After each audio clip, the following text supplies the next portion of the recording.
Hola, espero que estéis todos bien. Esta va a ser una clase de relatividad. Va a ser el tema ya va a estar en el tema 3 del temario, de dinámica relativista, y es el tema que va a llamarse energías y momentos relativistas. Va a ser una clase de una hora, algo así, va a ser el formato que voy a ocupar. Este vídeo va a estar en YouTube, os voy a enviar el link. Son vídeos ocultos de YouTube, entonces no os sirve solo buscar mi nombre en YouTube, eso no va a servir. Tiene que ser vía el link que os envío. Si algún compañero no lo puede tener o lo que sea, pues le podéis reenviar el link, no importa. El link que os estoy enviando. Cualquier duda que tengáis podéis comentarlo en el propio vídeo de YouTube, dejar el comentario ahí, así si creéis que los compañeros les puede servir, pues así lo puede ver todo el mundo. O si no, también me podéis escribir email si es alguna duda que pensáis que no sirva para todo el mundo o lo que sea, me podéis escribir directamente en email, ¿de acuerdo? En este tema vamos a hacer una distinción que ya habíamos hecho, que ya habíamos explicado, ¿de acuerdo? Y es entre los tipos, bueno, los objetos que hay en el universo, las partículas que hay en el universo, ¿no? Las partículas que podemos considerar en la física, sobre todo en la física relativista. Y ya hicimos esa distinción, la voy a volver a hacer, ¿no? Vamos a distinguir entre los fotones, que son partículas que su peculiaridad es que que van a la velocidad de la luz, ¿de acuerdo? O sea, tienen su cierta velocidad, c, que ya sabéis que, bueno, depende en dos dimensiones, por ejemplo, sería cx, cy, ¿de acuerdo? Cz, si hay tres. Y en módulo, pues ese módulo sí que es un invariante, el invariante velocidad de la luz en el vacío, el que estábamos ocupando, ¿de acuerdo?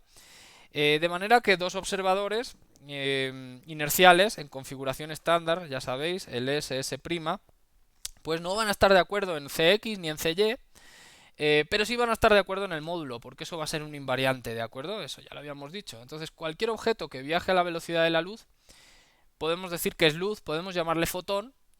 Ya veremos que hay alguna partícula que también puede ir muy rápido, tan rápido que casi que no la podemos distinguir. Bueno, por ejemplo, los neutrinos. Pero en general, eso solo van a ser los fotones y solo va a ser la luz que viaja a la velocidad de la luz, simplemente. ¿De acuerdo? Y en el otro tipo de objetos, de partículas que van a ser, que va a haber, va a ser partículas con masa m. Esas partículas de masa m, pues van a tener una cierta velocidad u, ¿de acuerdo? Eh, u' para el otro observador, ¿de acuerdo? En estas, pues no. U y U', los dos observadores no van a estar de acuerdo ni en las componentes ni en los módulos tampoco, ¿no? No van a estar de acuerdo de nada. Bueno, sí que van a estar de acuerdo en que esta U es menor que la velocidad de la luz. O sea, esto va a observar un observador y el otro observador, U', pues también va a observar menor que C. Ahora, como digo, no van a ser iguales, ¿eh? Estas dos no van a ser iguales en general. Puede haber alguna configuración que sí, alguna partícula que viaja en alguna dirección concreta y entonces sí, ¿no? Pero vaya, en general estas dos no tienen por qué ser iguales, U y U', ni en componentes ni en módulo. Mientras que para la luz en componentes no, pero en módulo sí. ¿De acuerdo? Entonces aquí hacemos las dos distinciones, ¿no? Vamos a llamarle, normalmente como digo, pues esto es la luz, los fotones, o es lo mismo. Bueno, cuando uno dice luz, pues es más bien onda electromagnética. Cuando uno dice fotón, es más bien partícula, fotón. Pero bueno, ahí ya sabéis que en cuántica, pues se dice lo de la dualidad onda-partícula. Pues ahí está, ¿de acuerdo? Bueno, como digo, algunas partículas, por ejemplo, en algunos problemas, los neutrinos se van a comportar como luz, ¿no? A veces ya más en general a estas partículas que se comportan como luz, que sí van a la velocidad prácticamente a la velocidad de la luz, se les suele llamar partículas relativistas, ya para dar todos los nombres posibles, partículas relativistas. ¿De acuerdo? Las partículas, las otras serán, obvio, partículas no relativistas y eso sí que pueden ser electrones, muones, protones, neutrones, todas las partículas pueden caer en esta descripción, ¿no? En esta definición. ¿De acuerdo? Y todas son partículas que, como digo, pues tienen masa, tienen una cierta masa. La masa del electrón, la masa del muón, la masa del protón, la masa del neutrón, lo que sea, ¿de acuerdo? Incluso pueden ser átomos, no sé, ya objetos más grandes, no solo partículas de este estilo, ¿no? No solo partículas de la física de partículas, ¿no? Bueno. ¿Por qué hacemos esta distinción? Bueno, para este tema va a ser muy importante, ¿de acuerdo? Eh, bueno, es algo que ya habíamos comentado, de hecho. Entonces, podéis imaginaros que para la luz, pues otra vez el observador S', configuración estándar B. Entonces, ahora ya sí que estoy considerando dos dimensiones, pero da igual, ¿no? XY puede ser. Y XY', ya sabéis, X'. Y entonces, la, la luz, ¿de acuerdo? Obvio, viaja a la velocidad de la luz, entonces no hay ningún observador que pueda ir a la misma velocidad que la luz, ¿de acuerdo? Eso ya lo podríamos decir. No hay ningún S segunda inercial que vaya a la velocidad de la luz, ¿de acuerdo? ¿Por qué? Porque la gama de transformación a ese observador S segunda, pues vamos a ponerlo aquí, ¿no? Habría un S segunda con alguna cierta transformación, pues vamos a decir, no existe S segunda que se mueva eh, a la velocidad del fotón, gamma, ¿de acuerdo? Claro, hay que pensar, ¿no? Es muy sencillo. Si decimos que todos los observadores inerciales que viajan a la velocidad, que viajan a la velocidad b, ven que el fotón tiene el mismo módulo de velocidad c, si hubiera un S segunda que cumpliera, que sí puede viajar a la misma velocidad c, pues ese diría, es que el fotón está quieto, ¿no? Entonces eso iría en contra del principio de invariancia de la velocidad de la luz, ¿no? Porque este S segunda sería especial. Ese diría, no, no, la luz está quieta, o sea, la luz no se mueve. Entonces, por eso no va a existir ninguno que se pueda mover a velocidad de un fotón, ¿no? ¿De acuerdo?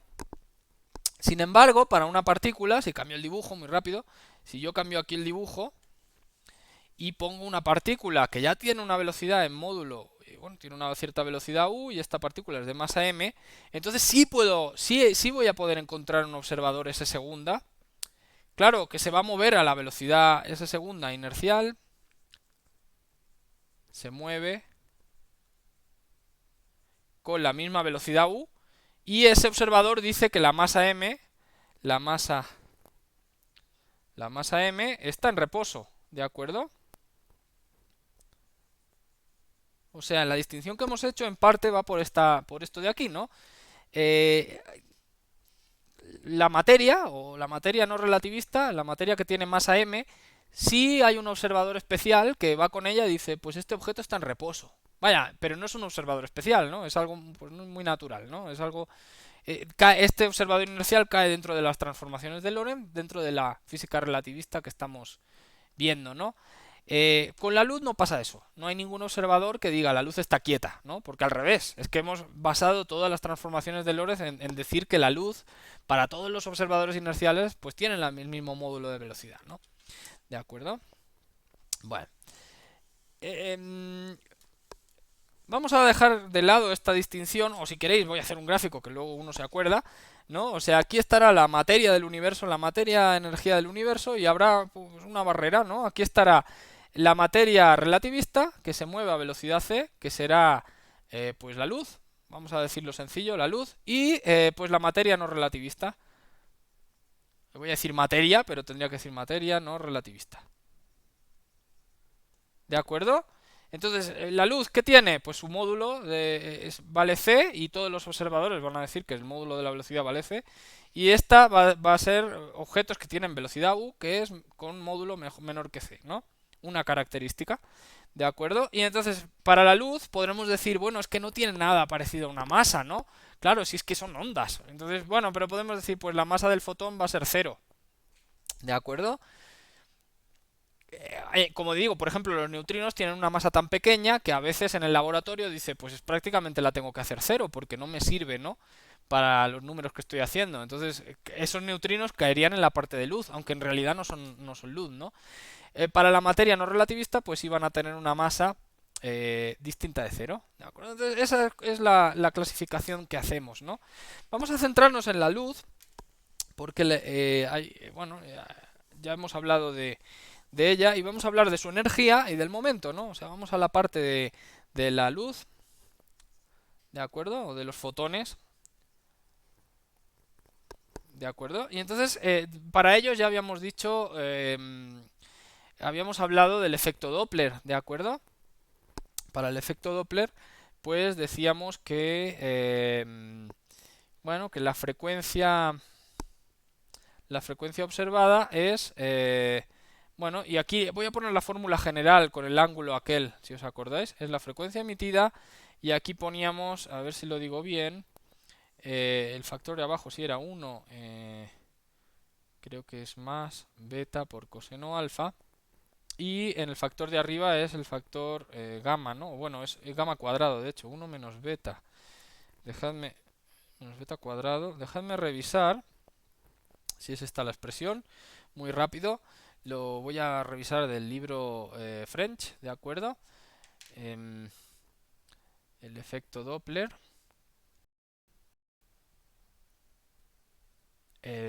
¿Por qué quiero revisarlo? Porque esta parte es bueno, es la clave de la clase, ¿no?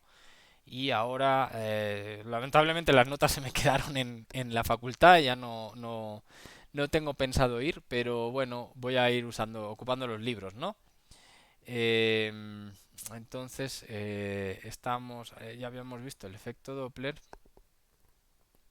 relativista, claro, y en el French lo podéis encontrar en la página 134. 134. El otro libro también se me quedó, entonces, pues bueno. Y estos pues no me los conozco tan bien. En el otro enseguida lo busco, pero bueno. Ya, entonces como os digo, el efecto Doppler relativista, bueno, en una dimensión pues es agarrar este ángulo que sea 0pi, ¿de acuerdo?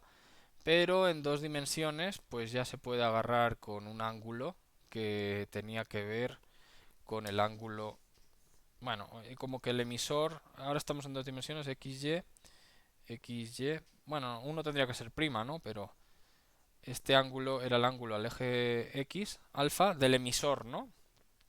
Y el observador, para ese mismo fotón, pues observaba eso. Y déjame que ahora... Ajá, este es en la frecuencia, eso es importante porque la que tenía era en el periodo, en la frecuencia es el inverso.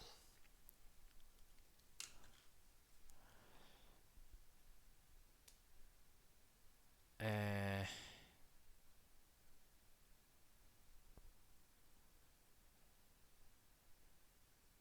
sí,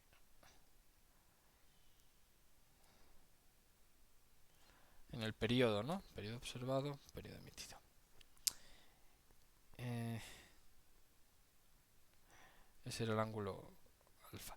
De hecho, este era, bueno, era uno de los... Aquí venía raíz, ¿verdad? Creo que está así.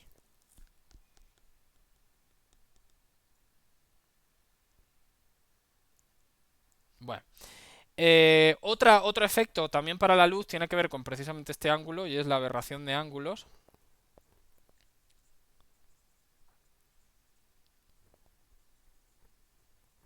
¿De acuerdo? Y entonces vamos a recordarlo también. Para el coseno de... Bueno, eso tenía que ver con las componentes Cx y Cy.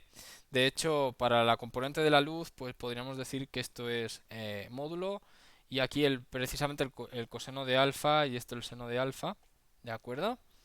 Claro, el otro observador pues va a haber C' y entonces va a haber C, porque esto es invariante, pero aquí va a haber coseno de alfa' y seno de alfa'. Como estos son velocidades, pues transforma según transformación de velocidades. Y recordemos que este ángulo era el ángulo del emisor, ¿no? Y el ángulo C' sería del observador, ¿no? O sea, este mismo ángulo, el otro diría, no, yo veo alfa', ¿no? El observador. Y transformaría según la ley de aberración de ángulos. ¿De acuerdo? Em, Creo que esta expresión está bien, pero dejadme Es que no la encuentro. Déjame deducirla muy rápido. La otra sí que la sacamos enseguida, pero esta, vamos a ver. Me voy al caso de una dimensión, es el que me va a dar la clave de si es así o el inverso, ¿no? Esa es mi duda, básicamente. Entonces, si estamos en una dimensión, eso es muy fácil de pensar, ¿no? Entonces, este ángulo, si el observador se está alejando, el ángulo es pi, se aleja, y entonces me saldría t observada es igual a t emitida, y aquí saldría raíz de 1 menos beta cuadrado, y aquí quedaría 1 menos beta, ¿verdad? Y entonces t observada sería t emitida, y aquí sería suma por diferencia, diferencia de cuadrados, entonces quedaría raíz de 1 más beta, 1 menos beta, y el resultado es que esta cantidad es mayor que 1, ¿verdad? Es mayor que 1, y el periodo de observación es más grande. Sí, está bien, esta expresión está bien, de acuerdo. Bueno, entonces ya la teníamos así, esta la vamos a tener en cuenta. De hecho, es verdad que voy a ocupar la de la frecuencia, como ya habíamos dicho, ¿de acuerdo? Frecuencia, y recordemos que entonces aquí vendría un factor menos 1, ¿ok? Y el detalle interesante es que, bueno, si os fijáis bien, esta frecuencia observada sería la frecuencia emitida. Este es el factor, bueno, le voy a dar la vuelta, esto sería 1 más beta coseno alfa, y aquí abajo quedaría raíz de 1 menos beta cuadrado. Esto es el factor gamma, de hecho, ¿no? O sea que frecuencia observada sería frecuencia emitida, gamma, y ahora aquí vendría 1 más beta coseno alfa. ¿De acuerdo? Podría dejar así. Esta expresión es muy interesante. ¿Por qué? Porque para la luz tenemos una ley muy sencilla que me dice, bueno, es la energía del fotón, ¿no? La energía del fotón es h bar h, perdón, barra si yo un factor 2pi, pero es h por la frecuencia, ¿no? ¿De acuerdo? Entonces, para un cierto fotón, como en el mismo dibujo que teníamos antes, vamos a ponerlo, bueno, como da igual. Si ahora imaginad que tengo, para hacerlo sencillo, ¿no? Tengo el observador S y el observador S'. El observador S va a emitir un fotón, ¿de acuerdo? Y el observador S' está en configuración estándar. Entonces uno dirá, este fotón tiene una cierta energía, eso dirá el observador S. El otro dirá, no, tiene una energía E'. Será diferente, ¿no? Será diferente precisamente por esta ley de transformación, porque la frecuencia que ve uno y la frecuencia que ve el otro son diferentes, ¿no? De hecho, esto ya sería una ley de transformación. Si lo multiplico por h, ya sería como una ley de transformación, ¿no? Sería del estilo E' va a ser E por gamma. Bueno, esta E, incluso sabéis que dejadme meterla dentro. E por 1. Y aquí más, y aquí quedaría más beta por E también, ¿verdad? Y entonces aquí quedaría coseno alfa, ¿de acuerdo? Bueno, de hecho, el coseno alfa, como ahora estoy en el caso de una dimensión, como decía antes, es el dibujo contrario al que he hecho antes, pero en este caso, según ese prima, ese se aleja, ¿no? Según ese prima, es ese que se aleja con velocidad menos b, ¿de acuerdo? Entonces estamos en el caso de ángulo pi, ¿de acuerdo? Entonces esto es un signo menos, o sea, esto va a ser menos 1. Entonces, de hecho, esto es una ley de transformación de las energías, ¿no? Y no sé si os sonará, pero es una ley muy parecida a la ley de... como digo antes, por el efecto Doppler, pero es muy parecida a la ley de transformación del tiempo, por ejemplo, ¿no? Ct y aquí gamma, Ct' y aquí gamma, Ct menos y aquí vendría beta por x, ¿de acuerdo? No sé si os acordáis de esa ley. Bueno, de hecho, sí, esta ley podría ocuparla así, ¿de acuerdo? Bueno, en cuanto a los ángulos, bueno, esta ley la voy a dejar en algún lugar, la voy a poner aparte. Seguimos en el caso de luz, ¿eh? No nos movemos. Entonces, como digo, pues la misma efecto Doppler me dice cómo transforman las energías de un fotón, ¿no? Bueno, el fotón, de hecho, pues tiene algo parecido, eso ya querría decir la energía, la transformación de energías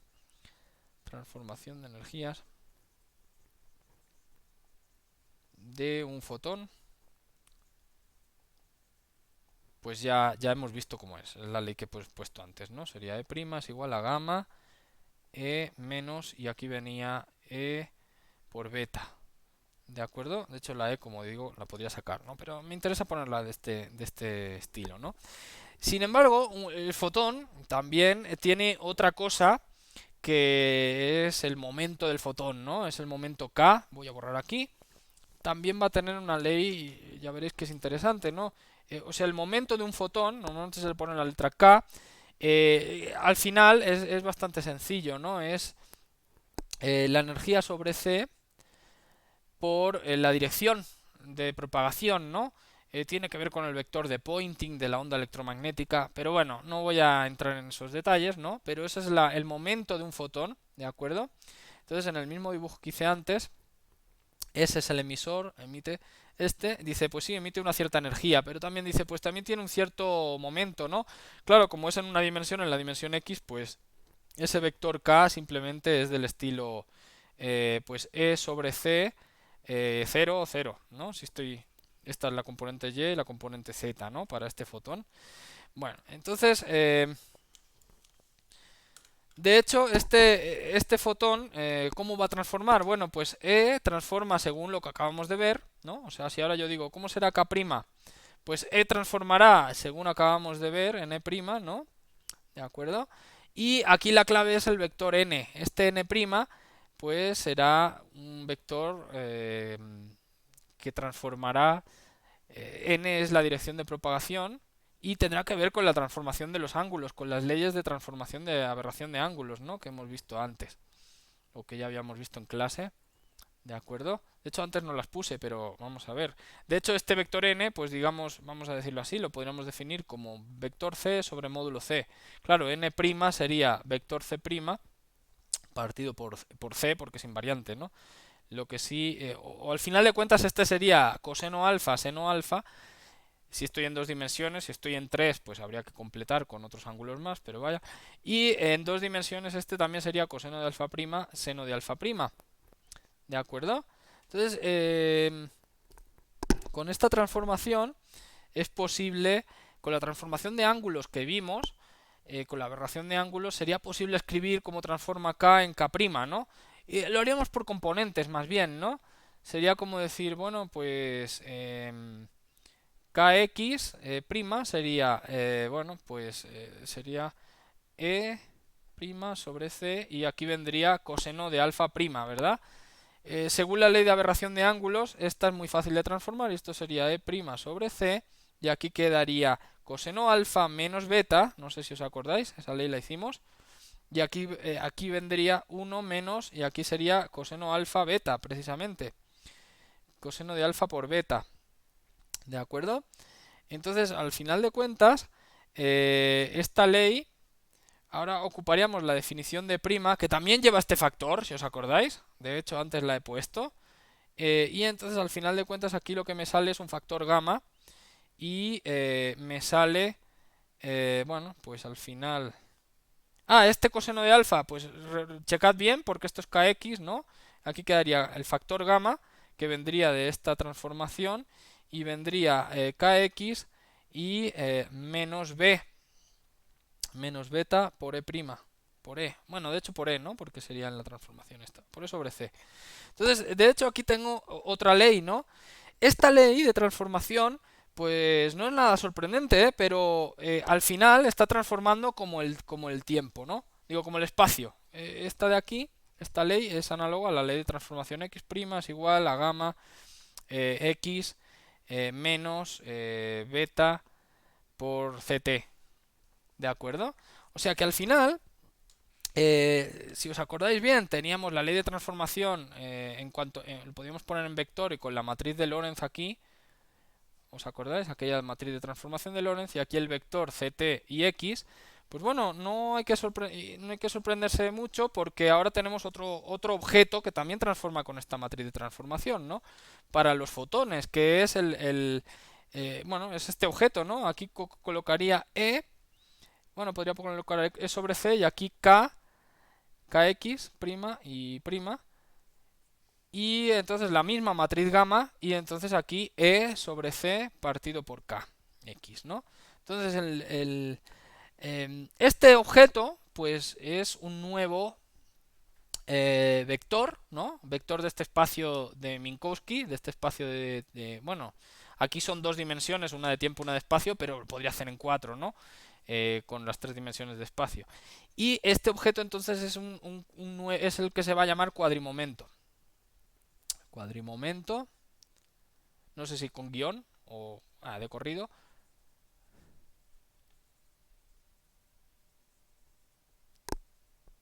Del fotón, ¿de acuerdo? Es esto de aquí. Y se construye, pues ya veis, con la energía del fotón y el momento del fotón, ¿de acuerdo? Bueno, eh, dejadme borrar. Bueno, claro, en más dimensiones, si el fotón no se moviera solo en el eje X, se moviera en el eje Y, Z, pues la discusión es un poquito más larga, pero vaya, al final se puede completar la transformación y tendría, bueno, pues como lo hemos escrito antes, ¿no? E' sobre C es igual a gamma E sobre C y aquí menos, ahora sería menos K X por beta o beta menos beta por Kx, ¿de acuerdo? Esa sería la transformación. En cuanto a Kx' sería gamma y aquí sería Kx menos beta por E sobre C, perdón, ¿de acuerdo? Y por último, bueno, si hubiera más dimensiones, pues saldría Ky es igual que Ky, ¿de acuerdo? Y Kz es igual que Kz. O sea, las mismas idénticas transformaciones de Lorentz que tiene el vector posición, ¿no?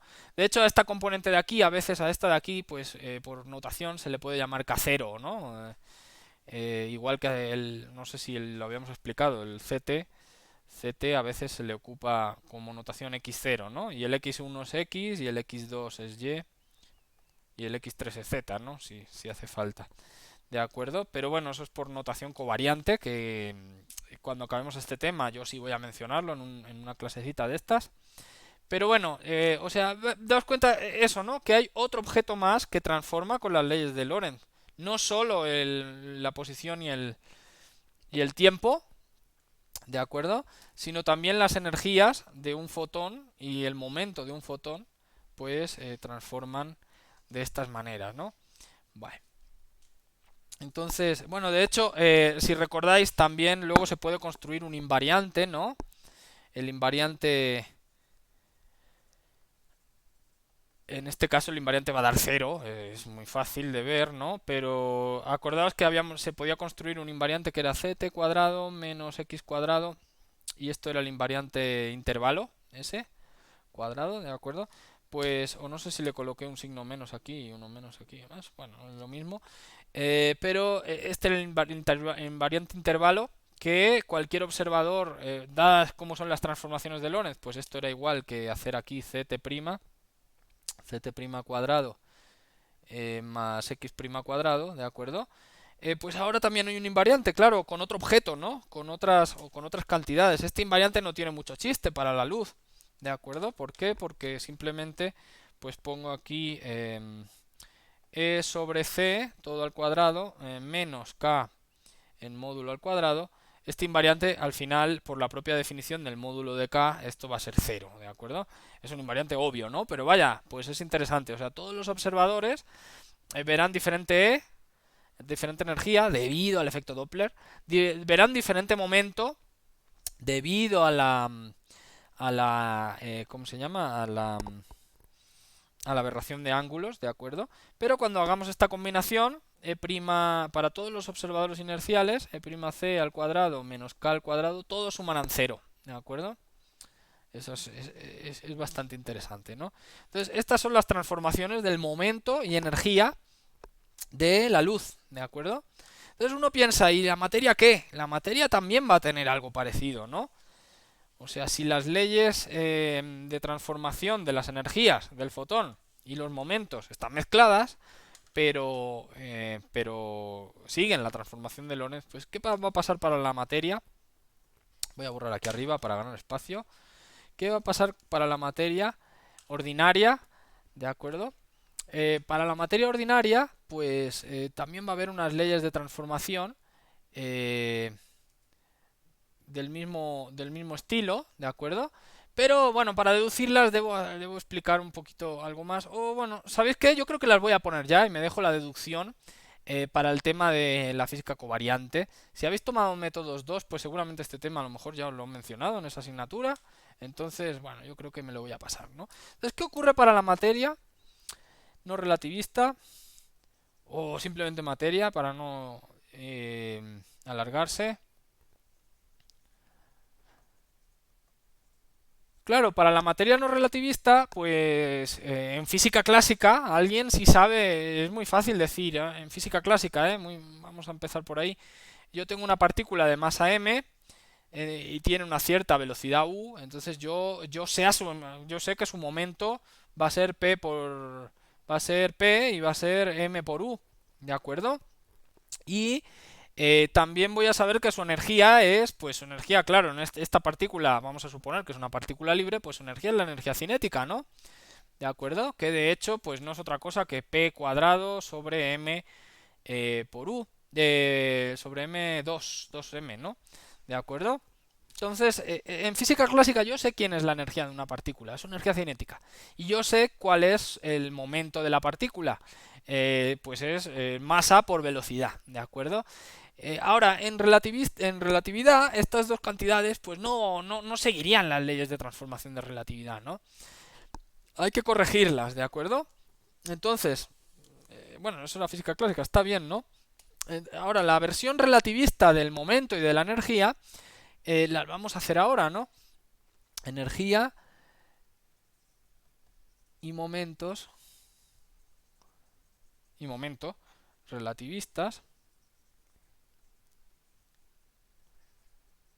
¿de acuerdo? Ya veréis, ¿no? Es bastante interesante, pero voy a definir la energía y va a ser la masa de la partícula. Bueno, a veces le voy a poner un cero, luego os explico por qué. Hoy mismo lo voy a explicar. Va a ser la masa de la partícula por gamma, pero gamma ya sabéis lo que es, pero gamma de u, no es gamma de la velocidad que tiene la partícula por c cuadrado, ¿de acuerdo? Esta va a ser la ley. Bueno, claro, si la partícula tiene velocidad cero, pues esto va a ser mc cuadrado, no sonará, ¿no? Digo yo, bueno, es la ley de Einstein, ¿no? Pero bueno, esta es más general, ¿no?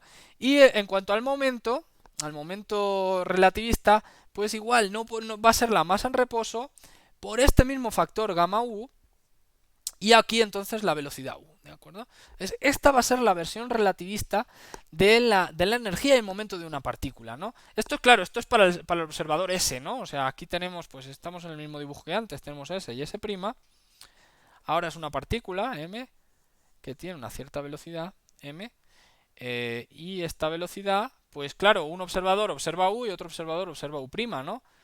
De hecho, las transformaciones de u en u', yo las conozco, ¿no?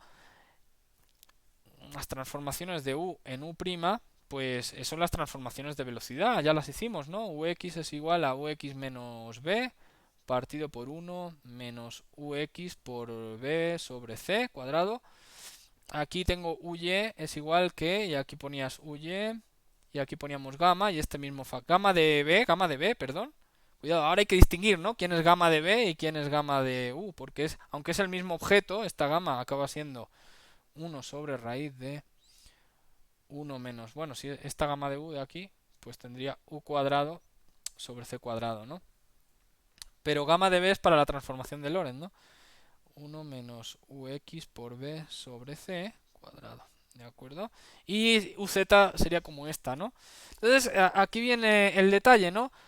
En estas gamma u que aparecen en la energía y que aparecen en el momento, pues hay que distinguir, ¿no? Porque para el observador S, este módulo de u, pues es esta cosa de aquí, que si estoy en dos dimensiones, pues será ux cuadrado más uy cuadrado, ¿de acuerdo?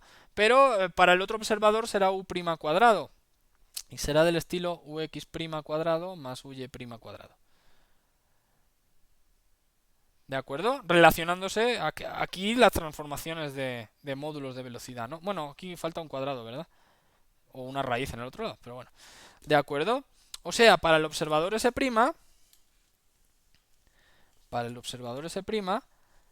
la energía y el momento de la misma partícula, pues claro, será la misma ley, pero cambiando. Voy a dejar la masa relativista, luego comentaremos más, pero aquí cambiaría ese módulo de velocidad, que sería distinto, ¿no? C si es invariante, entonces es así. Y para el momento, el otro observaría el momento P', que tendría M0, tendría gamma de U', y aquí tendría U', ¿de acuerdo? Entonces, estos dos objetos también transforman según las transformaciones de Lorentz, ¿de acuerdo? O sea, son la versión de la energía y el momento de los objetos que tienen masa m, que siguen la misma ley de transformación que la luz, ¿de acuerdo? Bueno, dejadme entonces escribirla, pero es muy fácil. O sea, las transformaciones serían del estilo, pues E' es igual a gamma B. Ahora es gamma B, porque esta es la transformación de Lorentz. Y aquí vendrían menos y beta por px, de hecho. Para hacer las mismas unidades, aquí tengo que poner sobre c y aquí también sobre c, para que tenga unidades de momento de esta ley. Igual que cuando teníamos la transformación de t y la multiplicaba toda por c, ¿no? Para tener unidades de x, ¿no? Es para tener las mismas unidades, ¿no? Y en el otro lado, pues tendré la transformación de P'X, que será gamma de b. Y aquí quedaría Px menos beta por Ec. ¿De acuerdo? Y bueno, si hay componente y y hay componente z, pues igual siguiendo las transformaciones de Lorentz. Estas sí no transforman, ¿no? Y si hay z, pues también la añadiría.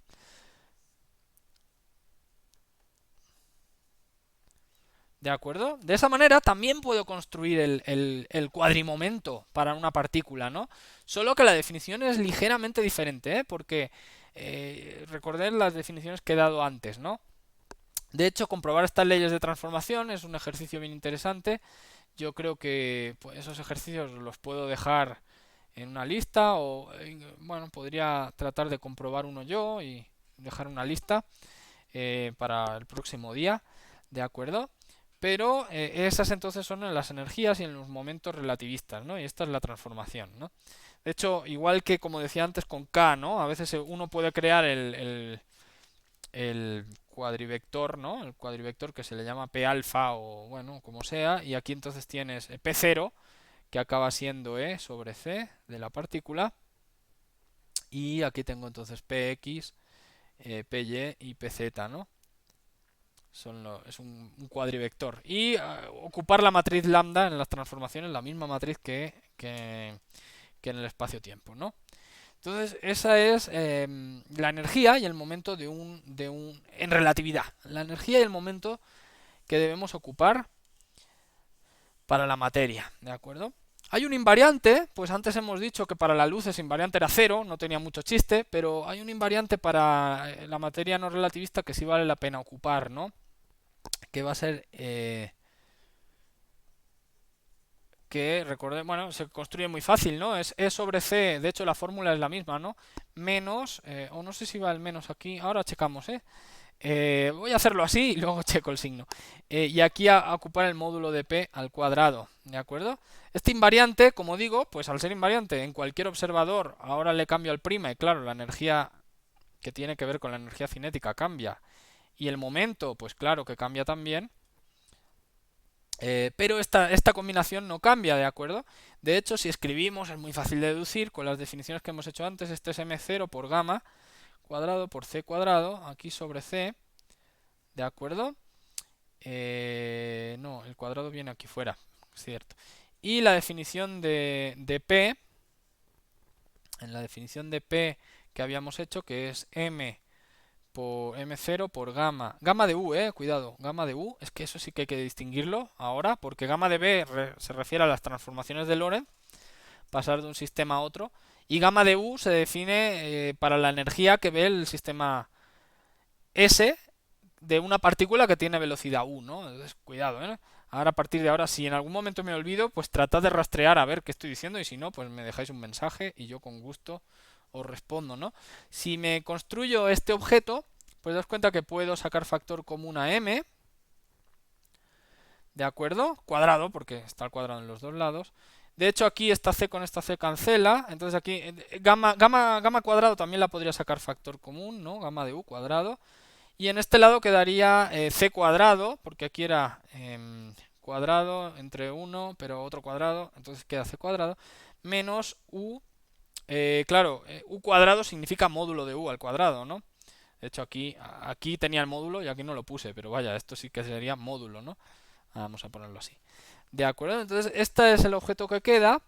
Si aún saco factor común a c, aquí tendré m0 cuadrado, c cuadrado, gamma u cuadrado. Y en este, pues daos cuenta de lo que me va a quedar. Va a quedar 1 menos módulo de u cuadrado sobre c cuadrado. De hecho, ¿quién es este? Pues esto es el inverso de gamma u cuadrado. ¿Verdad que sí? Con la definición de gamma. O sea que estas dos cancelan. ¿De acuerdo? Entonces ya vemos este invariante. Vuelvo al principio. Y es el invariante, ahora sí le voy a poder poner nombre, es el invariante masa, ¿de acuerdo? Esto no sé qué era. Esto va a ser m0 cuadrado por, y bueno, había un factor c cuadrado, para que tengan las mismas unidades, ¿de acuerdo? Entonces, este es el invariante de este objeto, de este cuadrimomento. Y pues es lo que vamos a llamar, de hecho, a veces es la masa de la partícula, para entendernos, la masa en el sentido clásico, o a veces en relatividad se le llama masa en reposo, porque luego, bueno, ¿de acuerdo? Es la masa en reposo de la partícula al cuadrado, ¿de acuerdo? Entonces esta ley es muy interesante. En el otro, claro, para el fotón, como esta masa es cero, pues es que aquí da masa cero, o sea, es que es la misma ley realmente, ¿no? Es el mismo invariante. De hecho, pues como digo, invariante masa. Pero eso me da una definición clara de qué es la masa, ¿no? La masa de la partícula. Bueno, es la masa que va a tener la partícula si está quieta, ¿de acuerdo? La masa en reposo. O, si queréis, es la definición clásica de masa. También lo podríamos decir así, ¿no? Pero bueno. Esta ley es bien interesante. A veces de la misma ley se puede multiplicar todo por c y también, entonces aquí tienes por c cuadrado, ¿no? Entonces tienes e cuadrado menos módulo de p cuadrado por c cuadrado es igual a m0 cuadrado por c cuarta.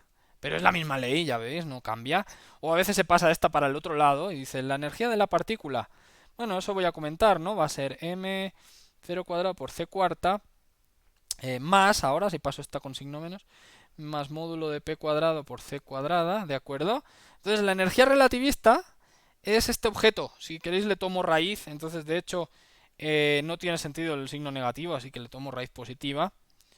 M0 cuadrado de c cuarta más p módulo de p cuadrado por c cuadrada, ¿de acuerdo? A veces todas estas leyes se pueden ocupar en algún momento, ¿de acuerdo? Pero veis la diferencia, ¿no? La diferencia entre la definición clásica de energía y la definición relativista de energía, ¿no? En la definición relativista, pues, ¿qué es la energía de una partícula? Pues es la masa en reposo más el momento que lleve al cuadrado, ¿de acuerdo? Esa es la definición de la energía relativista. Si queréis le pongo un cuadro. Esta expresión es la misma que he puesto antes, pero si ahora sacara factor común a m y usamos todas las definiciones que he ocupado antes, pues al final aquí me queda m por gamma por c cuadrado, ¿no? Se puede discutir, ¿no? Pero vaya, es la misma definición o es la misma ley, pero reescrita, ¿no? Porque al final de cuentas la estamos moviendo, ¿no? Pero bueno, sí destacar eso, ¿no? Que la energía en relatividad en parte tiene una componente debido a masa de la partícula y otra debido a la velocidad de la partícula, al momento, ¿no? En la versión clásica no ocupábamos nada parecido a esto, ¿verdad? O sea, este término no estaba. Sí, algo parecido a esto. O sea, la energía cinética pues sí tenía que ver con el módulo del momento al cuadrado dividido por la masa. Pero bueno, no había ninguna c que ocupáramos. Vale.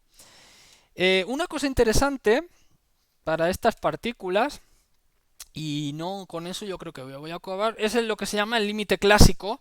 Para el fotón no hay límite clásico, porque claro, el fotón en la física clásica pues era electromagnetismo, que era relativista desde el principio, ¿no? Mal que bien, o sea, aunque le pesara a la gente y necesitaran el éter, pero pues ya, de hecho, ya el electromagnetismo ya era relativista Lorentz, ¿no? O sea, ya era física relativista, ¿no? Entonces, al final, pero en cambio para, mm, para la materia, pues ahí sí vale la pena hacer el comentario, ¿no? Que es el límite clásico. Eso ya lo habíamos ocupado también en límite clásico de las definiciones de energía y de la definición de momento de las partículas, ¿no? Vamos a poner de E igual a M cero por gamma. Bueno, le voy a quitar el cero, ¿eh? Normal, gamma U por C cuadrado más, digo más, no, perdón, y coma P igual a M por gamma U por C. Por U, perdón, ¿de acuerdo? Bueno, en el límite clásico, eso significa claro, aquí es un poquito diferente de las otras cosas que decíamos. El otro límite clásico que habíamos ocupado era em, para las transformaciones de Lorentz, ¿no? Que volvían a ser las transformaciones de Galileo. Si gamma, si beta era muy pequeño, ¿no? Al final el límite clásico es beta, el límite clásico que habíamos ocupado era este, ¿no? Beta mucho más pequeño que uno y ahí decíamos entonces en este límite las transformaciones de Lorentz pasaban a ser las transformaciones de Galileo, ¿no? Bueno, esto es ligeramente diferente, ¿no? O hay que entenderlo de una manera diferente. Si queréis esto ya es dinámica, ¿no? Entonces ya estamos ocupando momentos y energías. Entonces, aunque el límite clásico también va a tener un poco que ver con esto, ¿de acuerdo? Pero en el límite clásico de la energía y del momento, esto era una parte, lo que vamos a querer decir es que la partícula de masa m viaja a una velocidad u eh, con un módulo de velocidad mucho más pequeño que c, ¿no? O sea, no tanto que la transformación es de un sistema a otro sistema que se mueve lento, que era la transformación que habíamos visto ya. Ahora más bien es como que en este límite clásico para esta parte de la energía y del momento, lo que vamos a pedir es que la partícula se está moviendo con velocidades no relativistas, ¿no? Ya también el sistema S' pues también se estará moviendo a velocidades muy lentas, ¿no? Pero bueno, la partícula se mueve a velocidad U mucho menor que C, ¿no? Al final, bueno, lo que sí vamos a ocupar es lo mismo que ocupábamos allí, ¿no? ¿Dónde hay que ocupar el límite? Pues realmente en la función gamma. Aquí tengo gamma de U, ¿de acuerdo? Antes era gamma de beta o gamma de B, pero bueno, realmente es la misma expresión, raíz de 1 menos U sobre C, los dos al cuadrado. Entonces puedo, como tengo este límite módulo, aquí es módulo de U, ¿no? Aquí también. Como tengo este límite, que esta cantidad es mucho menor que 1, pues aproximadamente lo que puedo tomar es la serie de Taylor, ¿no? Y esta va a ser 1 y aquí va a quedar más, perdón, un medio. Y entonces aquí va a quedar U sobre C cuadrado cuadrado, ¿de acuerdo? Ese es el límite clásico en el sentido de la energía, ¿de acuerdo? Que vamos a poder hacer. O sea, es una partícula que se está moviendo a velocidad lenta, ¿no? En ese sentido, pues, o sea, es como que dices, pues bueno, mi partícula tiene masa m, pero no se mueve a velocidad relativista, se mueve a velocidad más lenta. En ese sentido, pues ya aplico directamente lo que queda en la expresión, ¿no? Es fácil de ver, realmente para el momento, pues ya veréis, ¿no? Aquí tendría m por gamma, pero gamma la voy a sustituir y quedará 1 más un medio de módulo de u al cuadrado sobre c al cuadrado, y aquí vendría otra vez la velocidad u, ¿no? ¿De acuerdo? Claro, si el módulo... aquí hay que usar una ley más, ¿no? Si el módulo de U es mucho más pequeño que C, podría elevar las dos cosas al cuadrado y podría decir, claro, es que esto al final es ux cuadrado más uy cuadrado más uz cuadrado. Y esta suma tiene que ser mucho más pequeña que C cuadrado. O en particular, al final lo que va a estar pasando es que cualquier objeto de estos, ux, o UY o UZ, cualquiera de las tres, en realidad van a ser mucho más pequeñas que C, ¿no? Vaya, es como que la suma de estos tres objetos que están elevados al cuadrado y son positivos, pues si la suma de los tres es mucho más pequeño que C cuadrado, pues cualquiera de ellos por separado también va a ser mucho más pequeño que C cuadrado, ¿no? Es un límite muy... Bueno, no sé si eso es la desigualdad triangular o un rollo de esos, ¿no? ¿De acuerdo? Pero vaya, ya es algo lógico. Entonces, lo que significa, lo que quiere decir es que, de alguna manera, que esta P tendría dos partes, ¿no? El orden 0, que sería M por 1 por U, M por U. Y otra parte que ya sería un medio de M, y aquí vendría U módulo cuadrado sobre C cuadrado, y otra parte U, ¿no? Bueno, esta parte de aquí ya es orden 2 o 3 incluso, ¿no? Por esta de aquí. O sea que al final esta la podemos asumir que es 0 a primer orden. Entonces al final me queda la definición clásica, ¿no? O sea, el momento relativista, y si la partícula se mueve lento, pues vuelve a ser la definición clásica del momento, ¿eh? O sea, no cambia. ¿De acuerdo? En cuanto a la energía sí cambia un poquito, ¿no? La energía sí va a cambiar y con eso voy a acabar porque voy a tener m y voy a tener 1 más un medio de u sobre cuadrado sobre c cuadrado y entonces aquí tendría c cuadrado, ¿de acuerdo? Entonces te das cuenta del detalle, ¿no? Aquí en la definición de energía sí cambia porque voy a tener una parte que va a ser mc cuadrado y otra parte que es un medio y m por u cuadrado, ¿de acuerdo? Las c's cancelarían. Y esto al final, pues al final es la expresión que os puse antes, pero con una cosa sumada, ¿no? mc. mc y aquí sí que sería p cuadrado sobre 2m. Entonces, la energía relativista no es la energía cinética clásica, ¿no? ¿De acuerdo? Es la energía cinética clásica más el término de masa en reposo, ¿de acuerdo? Eso sí que es un cambio, ¿de acuerdo? Ahora, en relatividad clásica, normalmente no ocupamos este término. ¿Por qué? Porque se conservan las masas. Entonces, si se conserva la energía cinética y se conserva la masa, pues se conserva la energía relativista. En la física clásica no hacía falta ocupar este término, ir arrastrando este término todo el rato, ¿no? Por pura conservación de masa, ¿no? Ahora, es como que dices, bueno, tenía mis leyes de conservación de energía, tengo E es igual a no sé qué, bueno, pues añádale mc a las leyes clásicas, mc cuadrado, donde m sea la suma de las masas de las partículas que haya en el problema. Pues claro, también se va a conservar, porque la conservación de masa en la física clásica va de por sí, ¿no? Si yo tengo un problema de eso, hablaremos el próximo día, problemas de choques y conservaciones, pero yo tengo un problema de choque de bolitas de billar, pues obvio que la masa al final, en el estado final, es la misma que la masa en el estado inicial, ¿no? Incluso aunque no sean bolitas y sean, no sé, choques elásticos, choques inelásticos, lo que sea, ¿no? Siempre lleva a la conservación de masa, ¿no? En relatividad ya veremos que sí necesito este término, muy especialmente, perdón, no se está viendo la parte de abajo, sí necesito ese término muy especialmente porque, porque lo que va a ocurrir es que masa se puede convertir en momento y momento se puede convertir en masa, ¿de acuerdo? O sea que están mezcladas, las tres cosas están mezcladas. No hay una conservación de masa por un lado y conservación de energía cinética por otro. No, es conservación de energía. Y eso ya incluye masa y momento, ¿no? Mezclados con la ley que pusimos antes, ¿no? Entonces eso es bastante interesante, ¿de acuerdo? Si queréis, como para ya resumir esto que decíamos del límite clásico, es que el momento sí, su límite clásico para una partícula que se mueva lenta, pues se recupera normalmente con la serie de Taylor de la función gamma, pero para la energía no. O sea, la energía relativista es la energía cinética clásica, T, más este término mc cuadrado. ¿De acuerdo?